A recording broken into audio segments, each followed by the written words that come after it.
The ugly daughter was sent as a mail-order bride joke. The wealthy rancher found his perfect match.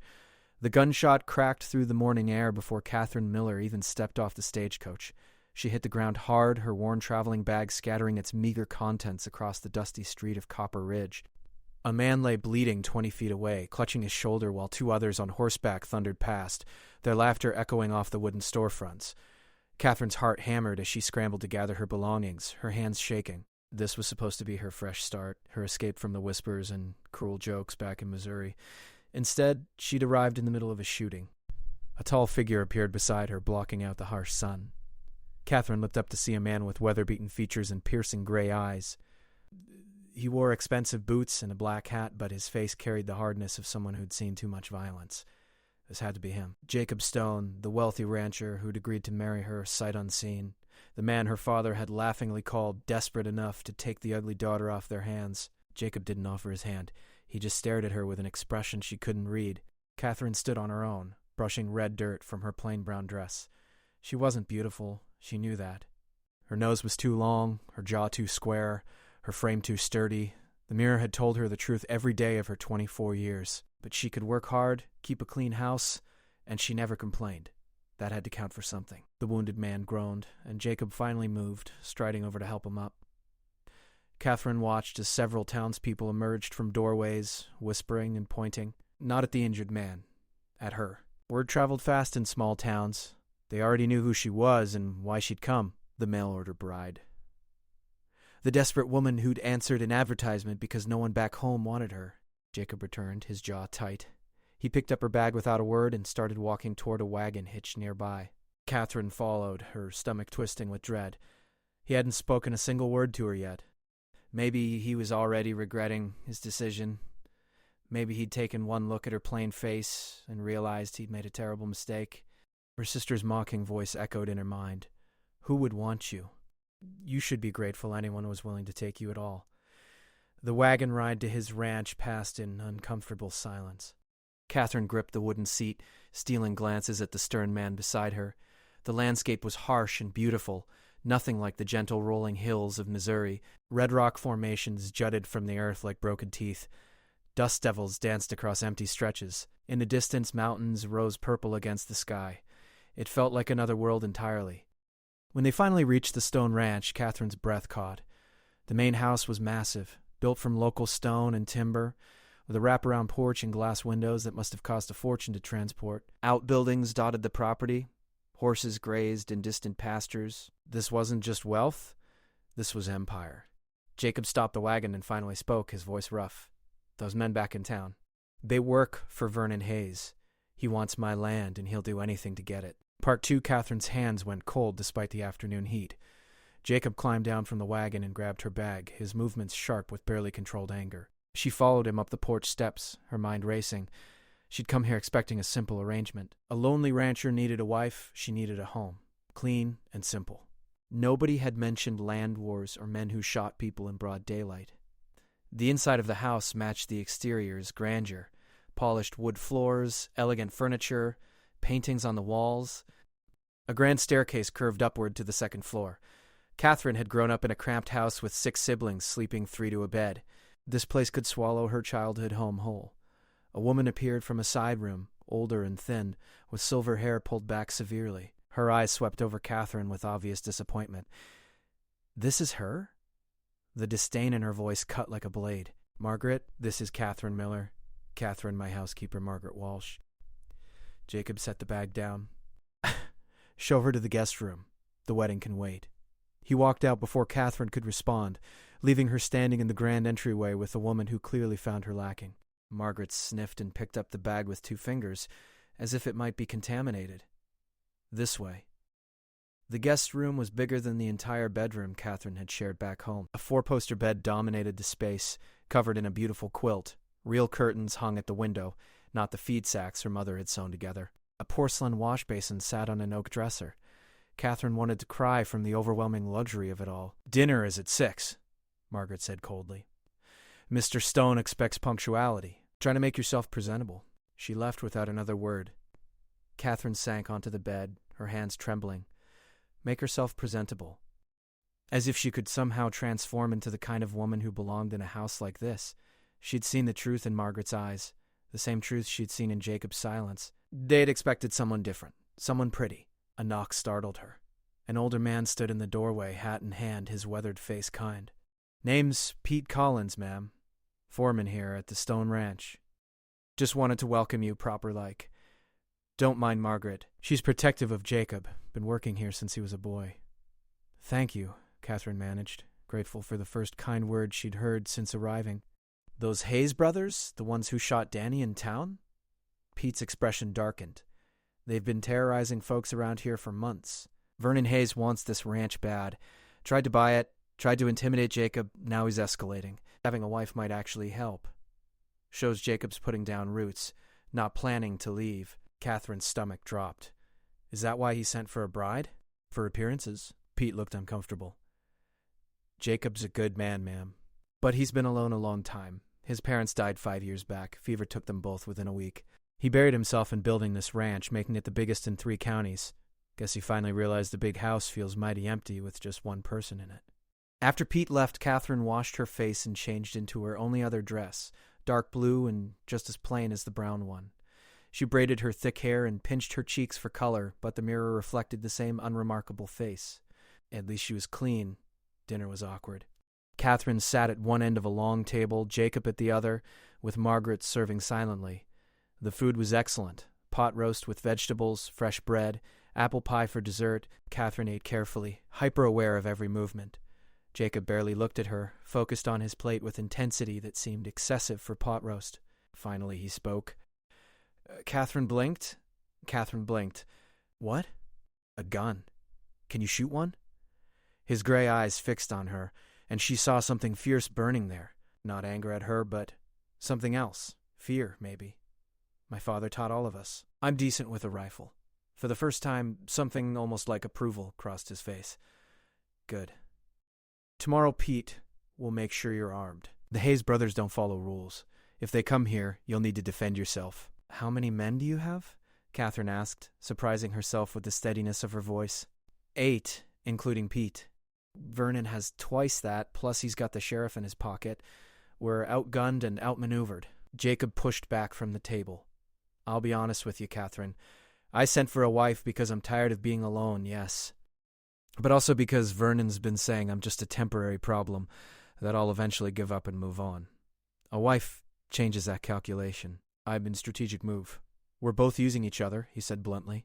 "You needed a home. I needed to show I'm permanent. That doesn't have to be a bad thing." Catherine met his eyes. "And what happens if Vernon decides killing you is easier than waiting you out? Then you'll be a very wealthy widow." Jacob's smile held no humor. "The ranch goes to my wife in my will. I changed it last week." The weight of what she'd walked into settled over Catherine like a heavy blanket.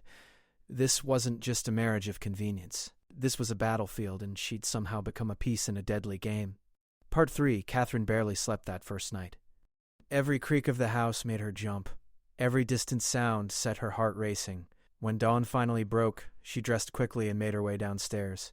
The smell of coffee drew her to the kitchen, where Margaret was already preparing breakfast, her movements efficient and cold. "I can help," Catherine offered. Margaret's laugh was harsh. "You think I need help from some plain-faced mail-order bride? I've been running this house for 20 years. Just stay out of my way." The words stung, but Catherine had heard worse. She poured herself coffee and sat at the small kitchen table, watching the housekeeper work. After a moment, she said quietly, "I know I'm not what anyone expected, but I'm here now and I'm not leaving." Margaret turned, surprise flickering across her lined face. "Vernon Hayes has killed 2 men in the past year. Claimed self-defense both times, and the sheriff backed him up. You have any idea what you've walked into?" "I'm beginning to understand." Jacob's father, William Stone, built this ranch from nothing. Fought Indians, outlaws, drought, everything this land could throw at him. He was hard as iron, that man. Jacob's cut from the same cloth, but Vernon's meaner and he's got numbers. Sooner or later, there's going to be blood. Margaret's hand stilled on the dough she was kneading. "I watched Jacob grow up. Lost his parents, lost the woman he was supposed to marry when she ran off with a gambler. He doesn't need more pain." Catherine absorbed this new information. Jacob had been engaged before. The woman had left him. No wonder he'd settled for a mail-order bride, someone who had nowhere else to go and wouldn't run. Jacob appeared in the doorway, already dressed for work, gun belt strapped around his waist. He looked at Catherine with those unreadable gray eyes. Pete's waiting outside. He'll teach you to shoot properly. This afternoon, we're riding into town to get married. Today? Catherine's coffee cup rattled against the saucer. No point waiting. Vernon needs to know you're my wife, legally and officially. He grabbed a biscuit from the cooling rack, ignoring Margaret's glare. Wear something nice if you have it. After he left, Catherine climbed back upstairs and opened her small bag. She didn't have anything nice. Her best dress had been the blue one she'd worn to dinner, but at the very bottom, wrapped in tissue paper, was her mother's handkerchief, delicate white lace that had been passed down through 3 generations. It wasn't much, but it was something. Pete was indeed waiting outside, a kind smile on his weathered face. He'd set up bottles on a fence rail and held out a rifle. Let's see what you can do, ma'am.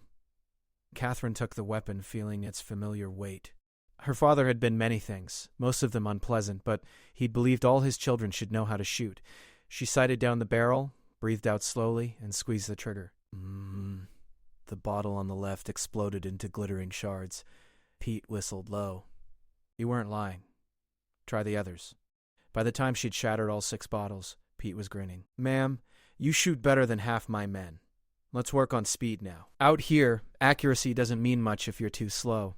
They spent the morning practicing. Catherine's shoulder ached from the rifle's kick, but she felt something loosening inside her. This she could do.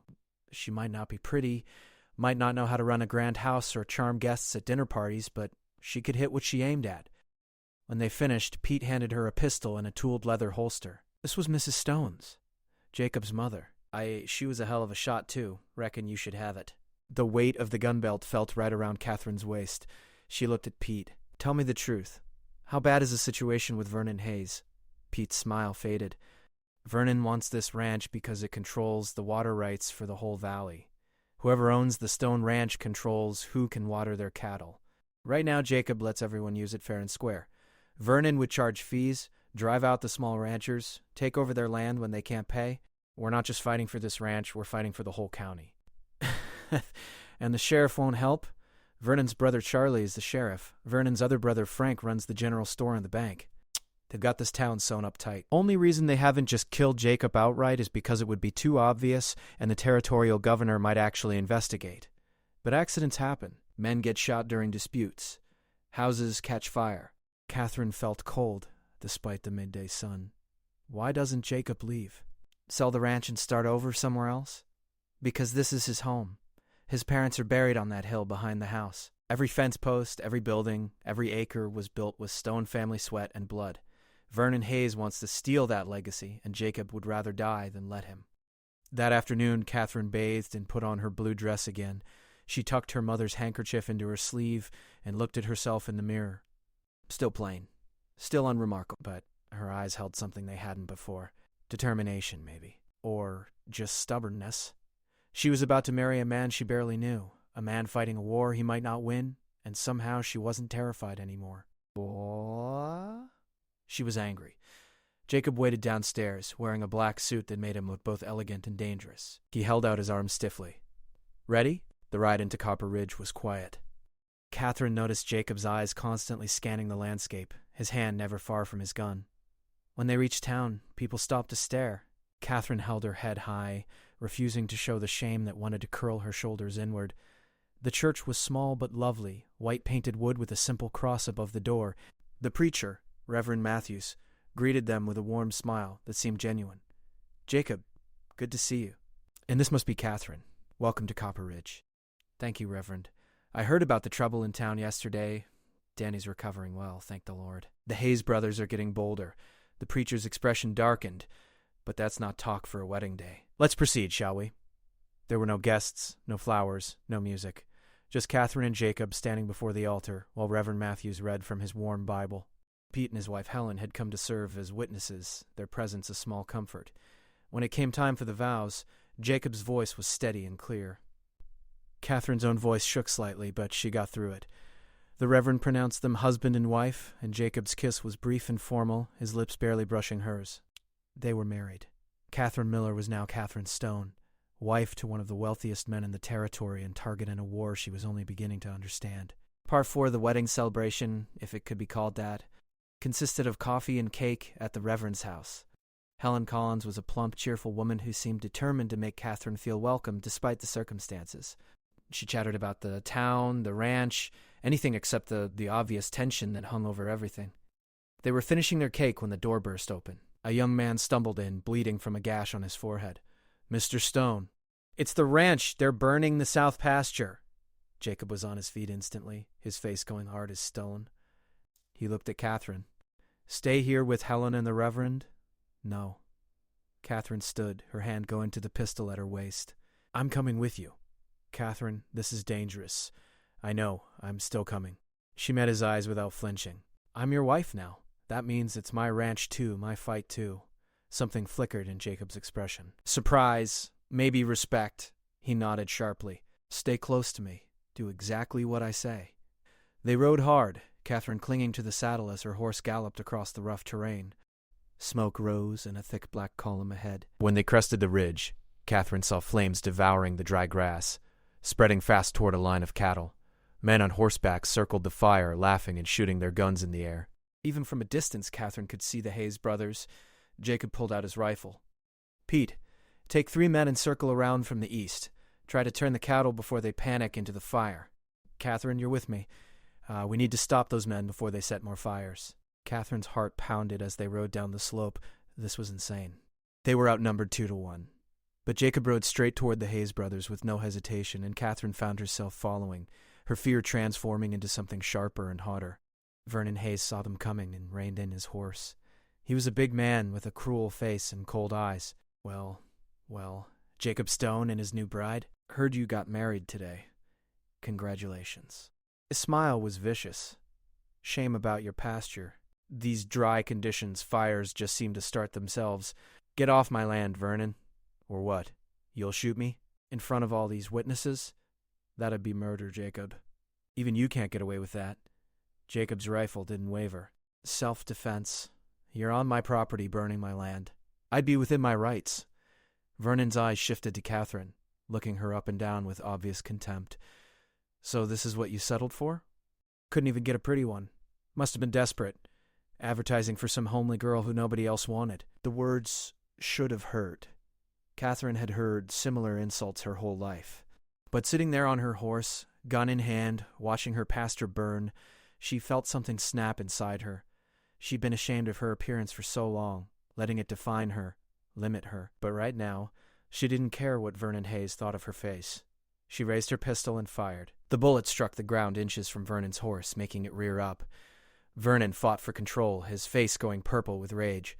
"Next one won't miss," Catherine said, her voice steady. "Get off our land."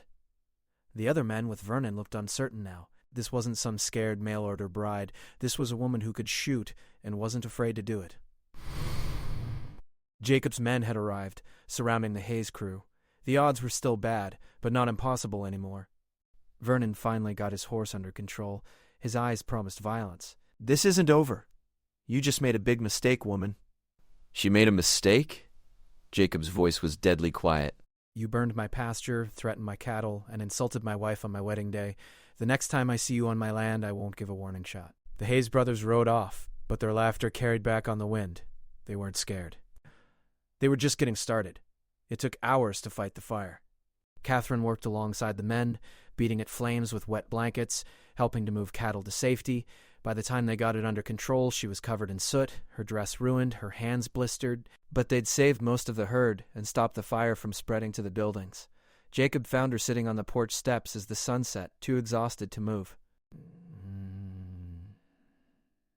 He sat beside her, equally filthy, and handed her a canteen. She drank gratefully, the water cutting through the taste of smoke. "You did good today," he said quietly. "I shot at a man on my wedding day. You defended your home? There's a difference." Jacob was silent for a moment. "When Vernon insulted you, I wanted to kill him." Catherine looked at him in surprise. "Why, you barely know me." "You're my wife. Nobody talks to my wife that way." His jaw was tight. "And he was wrong. You're not homely. You're strong and you're brave, and you didn't run when things got dangerous. That's worth more than a pretty face." Tears stung Catherine's eyes, but she blinked them back. "You don't have to say that. I don't say things I don't mean." Jacob stood and held out his hand. "Come on. Margaret will have dinner ready, and you need to eat." That night, Catherine lay in the guest room, too keyed up to sleep despite her exhaustion. A soft knock made her sit up. Jacob stood in the doorway, still dressed, but looking uncertain in a way she hadn't seen before. "I know this wasn't the wedding day you probably imagined," he said, "and I know this marriage isn't what either of us planned, but I want you to know that I meant what I said earlier. You're brave, Catherine. You're exactly the kind of partner I need." "Partner," Catherine repeated. "Not just a wife for appearances." "Partners," Jacob confirmed. "If you're willing." Catherine thought about her old life, about being the ugly daughter, the one nobody wanted, the one her own father had laughed about sending away. Then she thought about today, about riding into danger, about defending her land. "I'm willing," she said.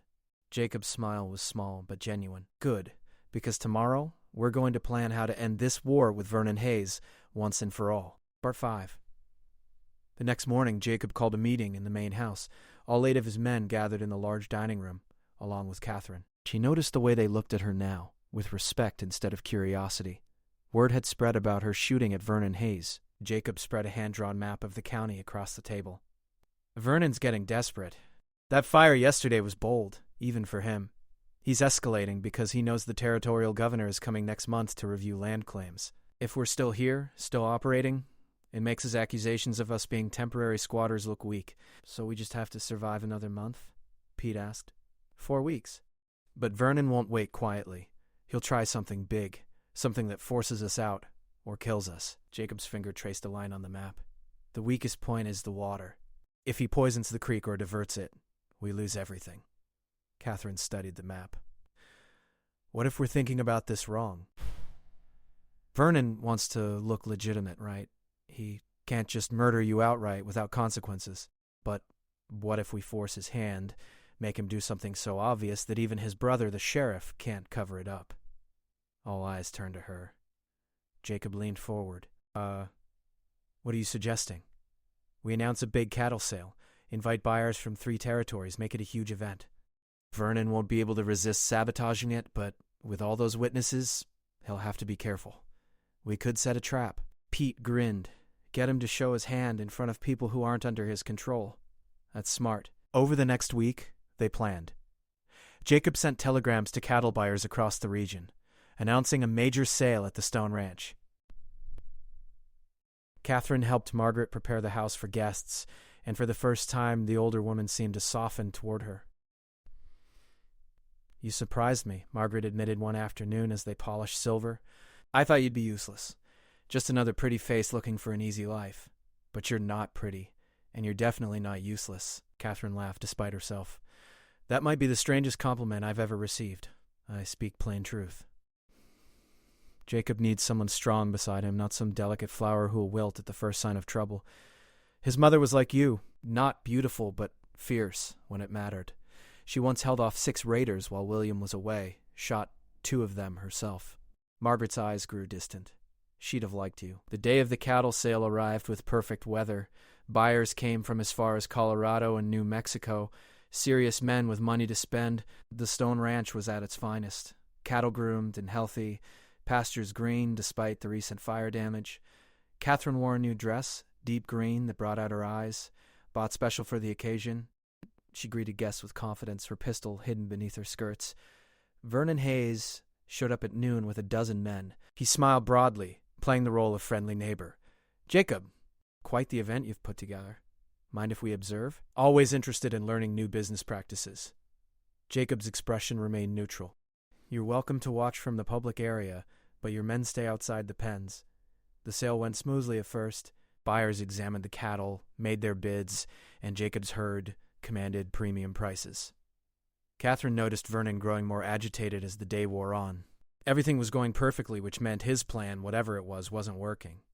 Then, just as the sun began to set, Catherine saw it. One of Vernon's men sneaking toward the barn, something bulky under his coat. She caught Jacob's eye and nodded toward the barn. He saw it too. Jacob stepped away from a group of buyers and moved casually toward the barn, Catherine following. They arrived just as the man was setting down 3 large bottles of kerosene. He looked up, startled, and reached for his gun. Don't. Jacob's pistol was already drawn. Walk out slowly, hands up. The man's face went pale. He raised his hands and started walking. They emerged from the barn with their prisoner just as Vernon came around the corner with the sheriff. What's going on here? Sheriff Charlie Hayes demanded. This man was about to burn my barn down, Jacob said calmly. With all these witnesses present, in front of buyers from 3 territories. That's absurd, Vernon blustered. He was just looking around. Then explain these. Catherine emerged from the barn carrying the kerosene bottles.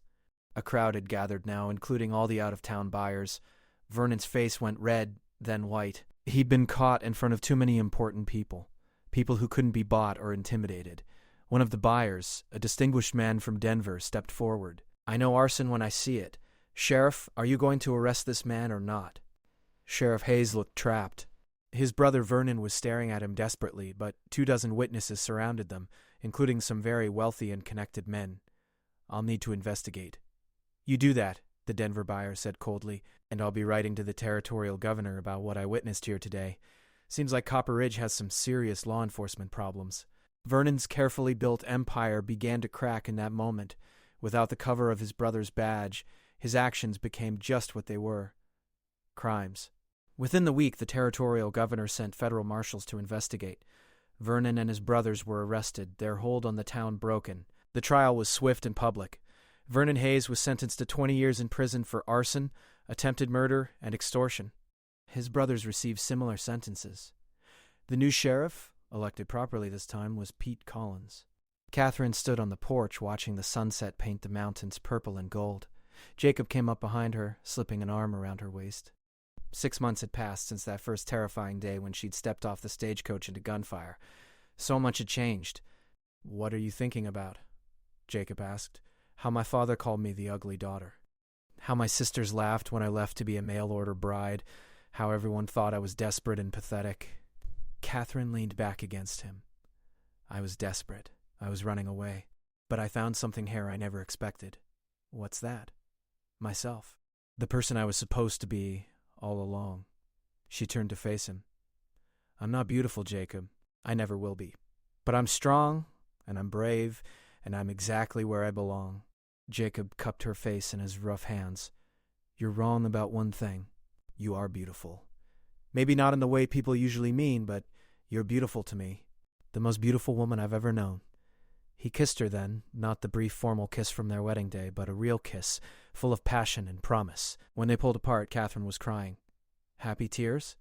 Jacob asked, wiping them away gently. The happiest. She looked out at the ranch, at the land they'd fought for together, at the home they were building. My family thought they were getting rid of me, sending me away like a joke, but they gave me the greatest gift. They sent me here, to you, to this life. Inside the house, Margaret was making dinner. Pete and Helen were coming over, along with some of the other ranch hands and their families. The house that had been so empty and quiet now rang with life and laughter. Catherine had transformed it, not with her beauty but with her strength, her courage, her refusal to be diminished by anyone's low expectations. That night, lying in bed beside her husband, Catherine thought about the girl she'd been just months ago. Ashamed, beaten down, believing she was worthless because she wasn't pretty. That girl seemed like a stranger now. The woman she'd become had faced down gunmen, fought fires, trapped criminals, and built a real partnership with a man who valued her for who she truly was. Her father had sent her away as a joke, the ugly daughter nobody wanted. But the wealthy rancher had found his perfect match, not in spite of who Catherine was, but because of it. She was exactly what he needed, exactly what this wild land demanded. Strong, fearless, loyal, and true. And that, Catherine thought as she drifted off to sleep in Jacob's arms, was worth more than all the pretty faces in the world. She'd been sent away as a punishment, but she'd found her destiny. The joke, in the end, was on everyone who'd ever underestimated her. She'd won everything she'd never known she wanted, simply by being brave enough to be herself.